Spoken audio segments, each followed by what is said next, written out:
The latest American Research Bureau survey reports KRLD Dallas continues to have more audience than any other Dallas radio station. CBS News. The FBI in Berkeley, California says a search is on for a young couple wanted as possible suspects in the terrorist kidnapping of newspaper heiress Patricia Hearst. This is John Meyer reporting on the CBS Radio Network. That announcement in California marks the first major break in the case since the terrorist Symbionese Liberation Army claimed last week that it had kidnapped Miss Hearst and is holding her as a political prisoner.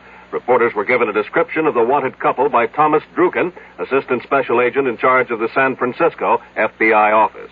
We determined during the course of our investigation that a dark, late model Volkswagen was in the immediate area of the kidnapping, occupied by a white male and white female. Now, we're merely attempting to locate these individuals as potential witnesses. Druken noted that the FBI already has released drawings of 3 suspects, 2 young black men and a white woman, who invaded Miss Hearst's apartment, attacked her fiancé, and then, firing shots at witnesses, dragged her screaming to a waiting car and drove off. More news in a moment. Oh, hello, Mr. Carlson. And how are you today? Oh, fine, just fine. How about yourself, Gladys? Oh, I'm pretty good, thank you. Yeah. Now, let's see what we've got here. Toothpaste, razor blades, prunes.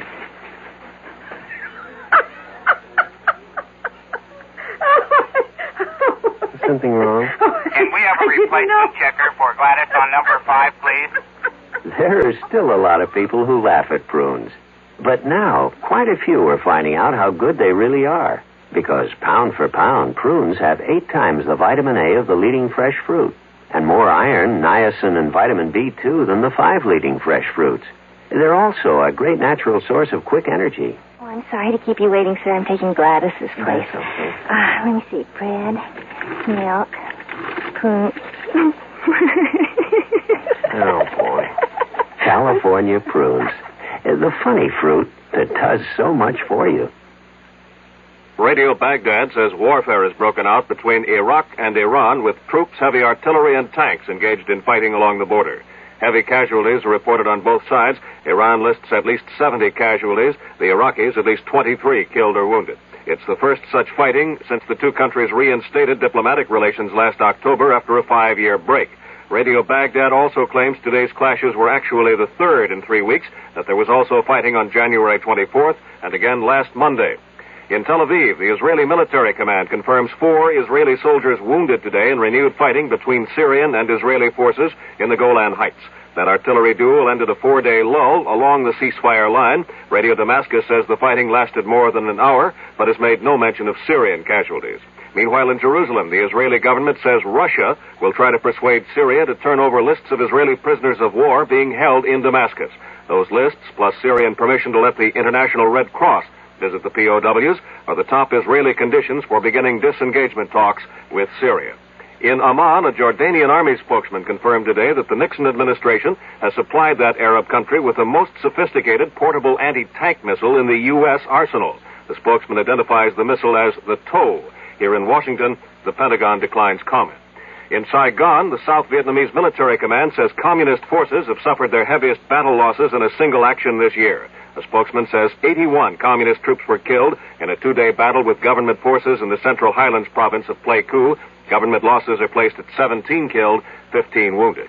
In Cambodia today, communist troops attacked 3 government positions only 8 miles south of the capital, Phnom Penh, and a government spokesman says an army relief column, led by 24 armored personnel carriers, had to retreat when it came under heavy communist fire. Now, this message. Time will come when you need help and understanding, a warm smile, a friendly voice from people who care. It's a plastic world and that's the truth, tough and unfeeling, but when you find friendly folks, it's easier to bear. Is there anyone who doesn't respond to a kind word or a friendly face?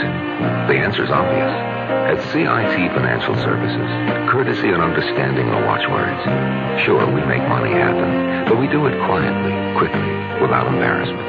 So whenever you need a loan, and some kind words to go with it, drop into your nearest CIT office. We'd really like to make money happen for you. CIT makes money happen. We really do.